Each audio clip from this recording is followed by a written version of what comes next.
Hello guys, welcome back to our channel ASHA vlogs. April 9th అయితే మా అన్నయ్య marriage జరిగింది. ఆ ముందు రోజు 8th మేము వెళ్ళిపోయాము. లాస్ట్ వీడియో షార్ట్లో అయితే చెప్పాను 8th ఇలా వెళ్ళిపోయామని చెప్పి. ఆ 8th వెళ్ళిన రోజు ఏం జరిగిందన్నది లాస్ట్ వీడియోలో పెట్టాను, చూడండి ఇంకా ఎవరైతే చూడలేదో.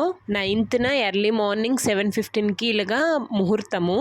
పెళ్లి ముహూర్తానికి ముందు చేయవలసిన పనులు అవన్నీ ఉంటాయి కదా, అయితే ఆ పనుల కోసం అని చెప్పి ఎర్లీ మార్నింగ్ 1:30కి ఇలా లేచి ఇంకా అందరం ఫ్రెష్ అయిపోయాము. ఫ్రెష్ అయ్యి నేరేడైతే పూజించేసాక కొట్నం దంచాక మా ఆడపిల్లలం అందరము బియ్యం అయితే దాసాము.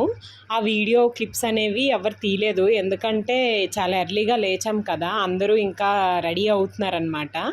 అందుకు ఎవరు వచ్చి తీయలేదు. ఎవరో కొన్ని పిక్స్ తీస్తే వాళ్ళ దగ్గర షేర్ చేసుకున్నాను. నేను ఆల్రెడీ నా ఛానల్లో పెళ్లి కోసం అని చెప్పి వీడియో చేశాను.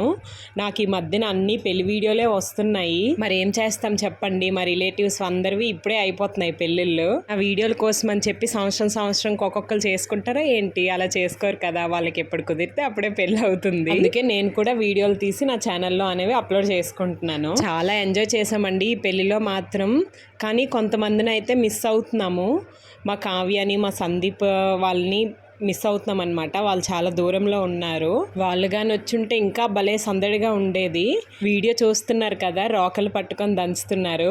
ఆ దంచిన దగ్గర ఒక పాట అయితే ఉంటుందండి.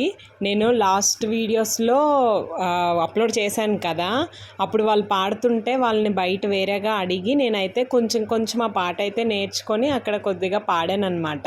నేను అక్కడ పాడింది ఎవరికి పెద్దగా వినిపించలేదులేండి. మీరు కూడా నన్ను అడగొద్దు పాడమని చెప్పి. నేను పాడానంటే నా సబ్స్క్రైబర్స్ కూడా అన్ఫాలో చేసేసుకుంటారు, అంత వరస్ట్గా ఉంటుంది. అందుకే నన్ను అస్సలు అడగద్దే. మా అన్నయ్య పెళ్ళి నైట్గానే అయితే మాత్రం మార్నింగ్ అంతా టైం ఉంటుంది కదా, ఆ టైమింగ్స్లో కొద్దిగా ఒక్కొక్క పని చేస్తున్నాము అంటే దానికి టైం అనేది ఉంటుంది. మాకు మార్నింగ్ అసలు టైమే లేదు, అన్నీ చాలా ఫాస్ట్గా కరెక్ట్గా అన్నీ ఒక గంటలో అయిపోయాయి అన్నమాట. కొట్నం దంచడము, పసుపు కుడపడము, నెక్స్ట్ నీళ్ళు తేవడము, మా అన్నయ్యకి స్నానం చేయడము, అన్నీ ఒక గంటలో అయిపోయినాయి. 7:15కి ముహూర్తము అని అంటే 6:15 కల్లా మనం పందిటి మీద దగ్గరికి వెళ్ళిపోయి కూర్చొని పోవటమే. అలా మా అన్నయ్య వాళ్ళు కూర్చొని పోయారు. ఇంకా మాకెవరు వీడియోస్ అనేవి తీయలేదు. నా ఫోన్ ఎవరి దగ్గర ఉందో కూడా నాకు తెలీదు, మా చెల్లి వాళ్ళు ఎక్కడున్నారో కూడా నాకు తెలీదు. ఇంకా నేనైతే మా అన్నయ్య వాళ్ళ దగ్గరే కూర్చొని ఇంకా ఆడపిల్లను కదా అన్నీ చేస్తున్నాం అనమాట. మరి ఈ వీడియోస్ ఎలా వచ్చాయని అడగొచ్చు మీరు. నాకు ఈ వీడియోస్ అయితే పెళ్లి కూతురు తరపు వాళ్ళు ఎవరో తీశారు, వాళ్ళ దగ్గర మేము షేర్ చేసుకున్నాం అనమాట ఈ వీడియోస్ అనేవి. మా అన్నయ్య తాళి కడుతున్న టైంలో అయితే నేను కౌంట్ చేశాను ఎన్ని వేస్తున్నాడు అని చెప్పి. 3 ఆల్రెడీ వేసాడు, 4వది వేసిపోతుంటే అన్నయ్య నువ్వు ఆల్రెడీ వేసావు మరి వేయకు అని చెప్పాను అనమాట. అప్పుడు మళ్ళీ వేరే తాళ్ళు తీసుకొని మళ్ళీ కట్టారనమాట.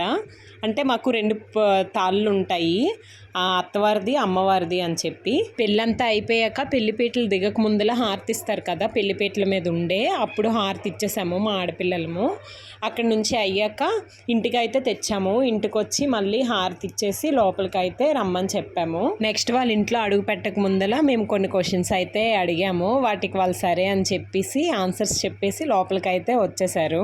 లోపలికి రాగానే కొన్ని క్వశ్చన్స్ అయితే అడిగామన్నమాట. మేము ఒకరినొకరిని పేర్లు అడిగించేసి మరి మా బాబుకి మీ పాపనిచ్చి చేస్తారా, మా పాపని మీ బాబుకి ఇచ్చి చేస్తారా అని చెప్పి అడిగేసి సంబంధం కుదుర్చుకున్నాం అనమాట ఇప్పుడే మా ఆడపిల్లలము. నెక్స్ట్ వాళ్ళన్నిటికి సరే అని చెప్పి లోపలికైతే వచ్చేసారు. ఇంకా అన్నయ్య వదిన లోపలికి వచ్చేసాక దేవుడి దగ్గరికి వెళ్ళి దండం పెట్టుకున్నారు. లోపలికి వచ్చాక ఒక కుండలో ఉంగరాలు వేసి వాళ్ళని తీయమని చెప్పాము, తీసేశారు. ఆ వీడియో క్లిప్ అనేది ఎవరు తీయలేదు. నెక్స్ట్ అయిపోయినాక రిసెప్షన్ అయితే పెట్టామన్నమాట. పెళ్లి మరి తొందరగా అయిపోయింది కదా, అందుకు పెళ్ళి అయిపోయిన వెంటనే రిసెప్షన్ పెట్టేశాము. ఇంకా అక్కడ కొన్ని ఫొటోస్ దిగి భోజనాలు అయితే చేసేసాము. నెక్స్ట్ మా ఆడపిల్లల తాలూకా కట్నం పంపకాలు అయితే జరుగుతున్నాయి.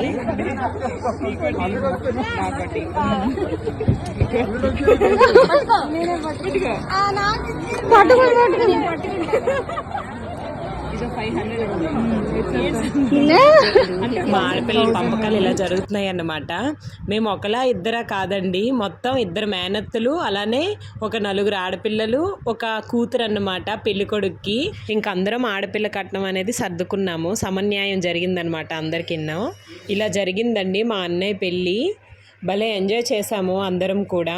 కొత్తగా చూస్తున్న వాళ్ళైతే నా ఛానల్ని సబ్స్క్రైబ్ చేయడం మాత్రం మర్చిపోవద్దు. అలానే లైక్, షేర్ అండ్ కామెంట్ కూడా చేయండి. Bye bye.